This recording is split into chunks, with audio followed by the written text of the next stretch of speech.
దక్షిణామూర్తి పరమశివుని జ్ఞానస్వరూపం, ఆదిగురువు.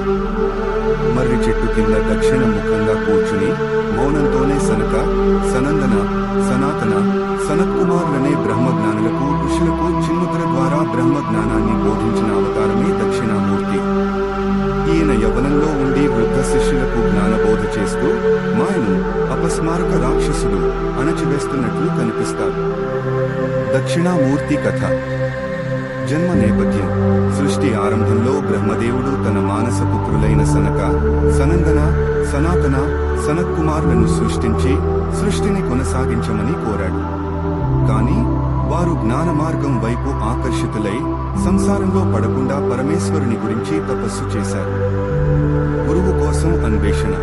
వారు బ్రహ్మ జ్ఞానం కోసం అనేక ప్రాంతాలు తిరిగినా పరిపూర్ణ జ్ఞానం లభించలేదు. చివరికి జ్ఞానాన్ని ప్రసాదించే సర్వశ్రేష్టమైన గురువు కోసం పరమశివుణ్ణి ప్రార్థించారు. దక్షిణామూర్తి ఆవిర్భావం. వారి కోరిక మేరకు శివుడు ఒక మర్రి వృక్షం, వటవృక్షం కింద కూర్చున్నాడు. ఆయన దక్షిణ దిశ వైపు ముఖం చేసి కూర్చున్నాడు. అందుకే దక్షిణామూర్తి అని పేరు వచ్చింది. నిశ్శబ్ద బోధన. ఆ నలుగురు ఋషులు శివుని వద్దకు చేరుకున్నారు. శివుడు ఏ మాటలు మాట్లాడకుండా చిన్ముద్ర, జ్ఞాన ముద్ర ద్వారా వారికి ఆత్మబ్రహ్మ ఐక్యతను ప్రబోధించాడు. ఈ మౌన బోధనతో వారి సందేహాలన్నీ పటాపంచలై వారు పరమానందాన్ని, జ్ఞానాన్ని పొందారు. విగ్రహ ఆంతర్యం. దక్షిణామూర్తి మూర్తిలో యవ్వనంలో ఉండే గురువు, వృద్ధులైన శిష్యులు ఉంటారు. జ్ఞానానికి వయస్సుతో సంబంధం లేదు. ఒక కాలు కింద రాక్షసుడిపై అపస్మారకం, మాయ అజ్ఞానానికి సంకేతం ఉంచి మరో కాలు మడిచి ఉంటారు. దక్షిణామూర్తి విశిష్టత. ఆయన జ్ఞానానికి, విద్యకు, యోగానికి అధిపతి.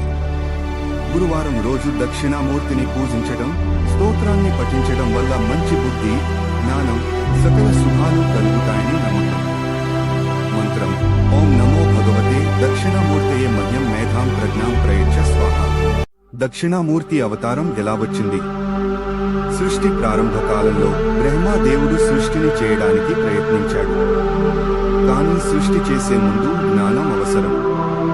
ఆ జ్ఞానం ఎలా పొందాలో ఆయనకు అర్థం కాలేదు. అప్పుడు బ్రహ్మదేవుడు తపస్సు చేసి పరమశివుని ప్రార్థించాడు. బ్రహ్ముని తపస్సుతో సంతోషించిన పరమశివుడు దక్షిణామూర్తి అవతారం ధరించి గురువుగా ప్రత్యక్షమయ్యాడు. 4 మహర్షులకు జ్ఞానబోధ. ఒకరోజు 4 మహర్షులు సనక, సనందన, సనాతన్, సనాత్కుమార వారు బ్రహ్మజ్ఞానం కోసం గురువును వెతుకుతూ వచ్చారు. అప్పుడు వారు ఒక వటవృక్షం, బనియన్ చెట్టు కింద కూర్చుని ఉన్న యువకుడిని చూశారు. ఆ యువకుడు ఎవరో కాదు, శ్రీ దక్షిణామూర్తి. ఆశ్చర్యం ఏమిటంటే ఆయన మాట్లాడకుండా మౌనంగా జ్ఞానం బోధించాడు. దీనిని మౌన వ్యాఖ్యానం అంటారు. మహర్షులు ఆయనను చూసిన వెంటనే పరబ్రహ్మ తత్వాన్ని గ్రహించారు. దక్షిణామూర్తి స్వామి రూపం యొక్క అర్థం. దక్షిణామూర్తి స్వామి రూపంలో ప్రతి అంశానికి అర్థం ఉంది. వటవృక్షం కింద కూర్చోవడం జ్ఞానం ఎప్పటికీ నిలిచే సత్యం. చిన్ముద్ర జీవాత్మ మరియు పరమాత్మ ఏకత్వం. వేద గ్రంథాలు చేతిలో ఉండటం జ్ఞానానికి మూలం. అపస్మార అనే రాక్షసుడిపై కాలు పెట్టడం అజ్ఞానాన్ని జయించడం. దక్షిణామూర్తి పూజ ఎప్పుడు చేయాలి? గురువారం రోజు. విద్య ప్రారంభించే ముందు. పరీక్షలు, జ్ఞానం కోసం. గురు పూజ సమయంలో. చాలా మంది విద్యార్థులు, గురువులు శ్రీ దక్షిణామూర్తిని ఆరాధిస్తారు. ప్రసిద్ధ మంత్రం: ఓం నమో భగవతే దక్షిణామూర్తయే. ఈ మంత్రం జపిస్తే జ్ఞానం పెరుగుతుంది, మనస్సు ప్రశాంతంగా ఉంటుంది, విద్యలో విజయము లభిస్తుంది. దక్షిణామూర్తి స్వామి ఎందుకు దక్షిణ దిశగా చూస్తారు? పూర్తి వివరణ. దక్షిణామూర్తి అనేది శివస్వామి యొక్క గురుస్వరూపం. ప్రపంచానికి జ్ఞానం బోధించే పరమగురువుగా ఈ రూపం ఉంది. ఈ రూపంలో ఒక ముఖ్యమైన విశేషం: స్వామి దక్షిణ దిశ, సౌత్ డైరెక్షన్ వైపు చూస్తారు. దక్షిణ దిశ ఎందుకు ప్రత్యేకం? హిందూ శాస్త్రాల ప్రకారం దక్షిణ దిశ అనేది సాధారణంగా మరణం, కాలం, అజ్ఞానం వాటిని సూచిస్తుంది. ఈ దిశకు అధిపతి యమ. అందుకే సాధారణంగా దేవతల విగ్రహాలు తూర్పు లేదా ఉత్తరం వైపు ఉంటాయి. కానీ దక్షిణామూర్తి మాత్రం దక్షిణ దిశను ఎదురుగా చూస్తారు. దక్షిణామూర్తి సందేశం. స్వామి దక్షిణ దిశను చూస్తూ ఉండటం అంటే మరణ భయాన్ని జయించే జ్ఞానం, అజ్ఞానాన్ని తొలగించే బోధ, జీవిత సత్యాన్ని తెలియజేసే గురువు. అంటే ఆయన మనకు చెప్పే సందేశం.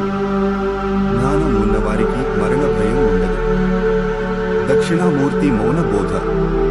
పురాణాల ప్రకారం శివస్వామి వటవృక్షం కింద కూర్చుని 4 మహర్షులకు జ్ఞానం ఇచ్చారు. ఆ మహర్షులు సనక, సనందన, సనాతన్, సనాత్ కుమార. ఆయన మాట్లాడకుండా మౌనంగా జ్ఞానం బోధించారు. దీనిని మౌన వ్యాఖ్యానం అంటారు. దక్షిణామూర్తి పూజ ఫలితాలు. భక్తులు నమ్మే ఫలితాలు. విద్యలో అభివృద్ధి, జ్ఞానం పెరగడం, మనస్సుకు శాంతి, గురు కృప. విద్యార్థులు, గురువులు, ఆధ్యాత్మిక సాధకులు ఈ స్వామిని ఎక్కువగా పూజిస్తారు. ప్రసిద్ధ మంత్రం ఓం నమో భగవతే దక్షిణామూర్తయే నమః. ఈ మంత్రాన్ని రోజు 11 లేదా 108 సార్లు జపిస్తే జ్ఞానం మరియు బుద్ధి పెరుగుతుందని భక్తులు నమ్ముతారు. దక్షిణామూర్తి స్వామి విగ్రహంలోని ప్రతి చిహ్నం అర్థం. దక్షిణామూర్తి అనేది శివస్వామి యొక్క గురు రూపం. ఈ రూపంలో కనిపించే ప్రతి చిహ్నానికి లోతైన ఆధ్యాత్మిక అర్థం ఉంది. భక్తులకు జ్ఞానం, ఆత్మ సాక్షాత్కారం ఇవ్వడమే ఈ రూపం ఉద్దేశం. 1 వటవృక్షం, బనియన్ చెట్టు. దక్షిణామూర్తి స్వామి వటవృక్షం కింద కూర్చుంటారు. అర్థం: వటవృక్షం శాశ్వత జ్ఞానంకు ప్రతీక. నిజమైన జ్ఞానం కాలంతో నశించదు అని సూచిస్తుంది. 2 చిన్ముద్ర, చెన్ముద్ర. స్వామి కుడి చేతితో చిన్ముద్ర చూపిస్తారు. అర్థం: బొటన వేలు పరమాత్మ, చూపుడు వేలు జీవాత్మ. ఈ 2 కలవడం అంటే జీవాత్మ పరమాత్మ ఏకత్వం. 3 వేద గ్రంథం. స్వామి చేతిలో వేదాలు లేదా శాస్త్ర గ్రంథం ఉంటుంది. అర్థం: ప్రపంచంలోని నిజమైన జ్ఞానం వేదాలలో ఉంది అని సూచిస్తుంది. 4 అగ్ని. కొన్ని విగ్రహాలలో స్వామి చేతిలో అగ్ని ఉంటుంది. అర్థం: అజ్ఞానం, చీకటిని నశింపజేసే జ్ఞాన అగ్ని. 5 అపస్మార రాక్షసుడు. స్వామి కాలు కింద ఒక చిన్న రాక్షసుడు ఉంటుంది. అతని పేరు అప్సమార. అర్థం: అతను అజ్ఞానంకు ప్రతీక.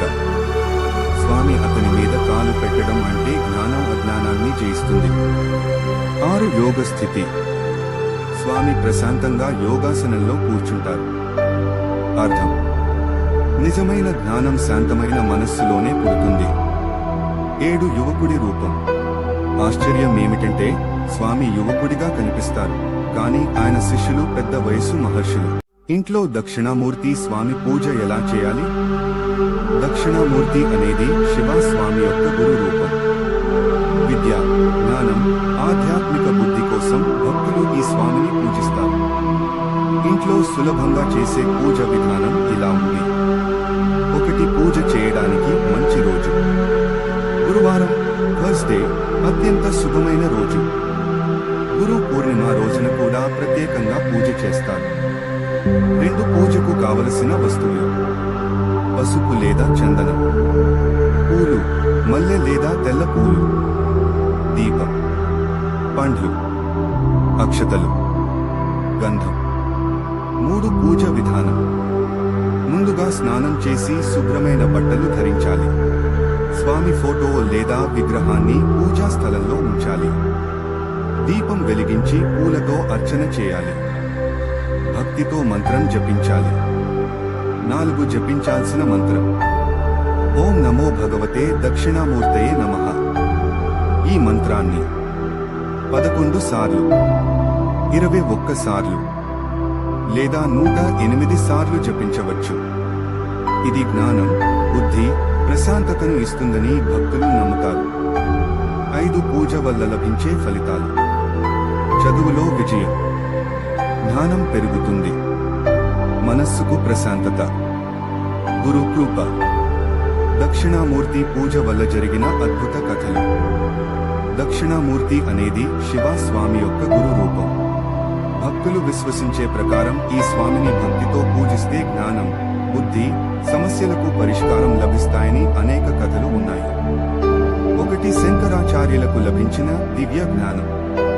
ప్రసిద్ధ ఆధ్యాత్మిక గురువు ఆది శంకరాచార్య చిన్నప్పటి నుంచే పరమాత్మ తత్వం తెలుసుకోవాలని తపస్సు చేశారు. ఒకసారి ఆయన దక్షిణామూర్తి ధ్యానం చేస్తూ ఉండగా స్వామి కృపతో లోతైన జ్ఞానం పొందారని చెబుతారు. తరువాత ఆయన రచించిన ప్రసిద్ధ స్తోత్రం దక్షిణామూర్తి స్తోత్రం.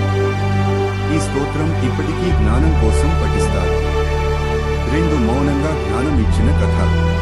పురాణాలలో చెప్పబడిన ప్రసిద్ధ కథ ప్రకారం 4 మహర్షులు సనక, సనందన, సనాతన్, సనాత్ కుమార వారు బ్రహ్మజ్ఞానం కోసం గురువును వెతుకుతూ వెళ్లారు. అప్పుడు వారు ఒక వటవృక్షం కింద కూర్చున్న యువకుడిని చూశారు. ఆయన ఎవరో కాదు, దక్షిణామూర్తి. ఆశ్చర్యం ఏమిటంటే ఆయన మాట్లాడలేదు, కేవలం మౌనంగా ఉండి జ్ఞానం బోధించారు. మహర్షులు వెంటనే ఆత్మతత్వాన్ని గ్రహించారు. దీనిని మౌన వ్యాఖ్యానం అంటారు. 3 విద్యలో విజయం పొందిన భక్తుడి కథ. పురాణాల్లో చెప్పబడే ఒక కథ ప్రకారం ఒక విద్యార్థి చదువు అర్థం కావడం లేదని బాధపడేవాడు. గురువులు కూడా అతనిని మందలించేవారు. అప్పుడు ఒక మహర్షి అతనికి దక్షిణామూర్తి మంత్రం జపించమని చెప్పారు. అతను ప్రతిరోజు భక్తితో జపించాడు. ఓం నమో భగవతే దక్షిణామూర్తయే నమః.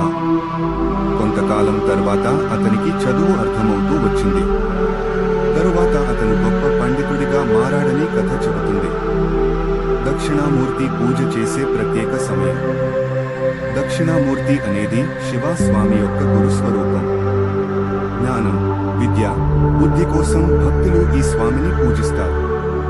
కొన్ని ప్రత్యేక సమయాల్లో పూజ చేస్తే మరింత శుభ ఫలితం వస్తుందని ఆచారాలు చెబుతాయి.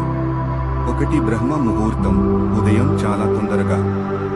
ఉదయం 4-6 మధ్య సమయాన్ని బ్రహ్మ ముహూర్తం అంటారు. ఈ సమయంలో దక్షిణామూర్తి ధ్యానం లేదా మంత్ర జపం చేస్తే మనస్సు ప్రశాంతంగా ఉంటుంది. జ్ఞాపక శక్తి పెరుగుతుంది. ఆధ్యాత్మిక శక్తి పెరుగుతుంది. 2 గురువారం రోజు. గురువారం రోజును గురువు దినం అంటారు. ఈ రోజున దక్షిణామూర్తి పూజ చేస్తే చదువులో అభివృద్ధి, గురు కృప, జ్ఞానం పెరుగుతుంది. 3 పౌర్ణమి రోజు.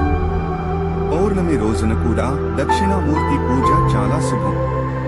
ప్రత్యేకంగా గురు పూర్ణిమ రోజున ఈ స్వామి పూజకు చాలా ప్రాముఖ్యం ఉంటుంది. 4 చదువు ప్రారంభించే ముందు. విద్యార్థులు పరీక్షల ముందు, కొత్త విద్య ప్రారంభించే ముందు దక్షిణామూర్తి మంత్రం జపిస్తే మంచిదని సంప్రదాయం చెబుతుంది. జపించాల్సిన మంత్రం ఓం నమో భగవతే దక్షిణామూర్తయే నమః. ఈ మంత్రాన్ని 11, 21 లేదా 108 సార్లు జపించవచ్చు. ఇంట్లో దక్షిణామూర్తి ఫోటో రెట్టు పెట్టాలి.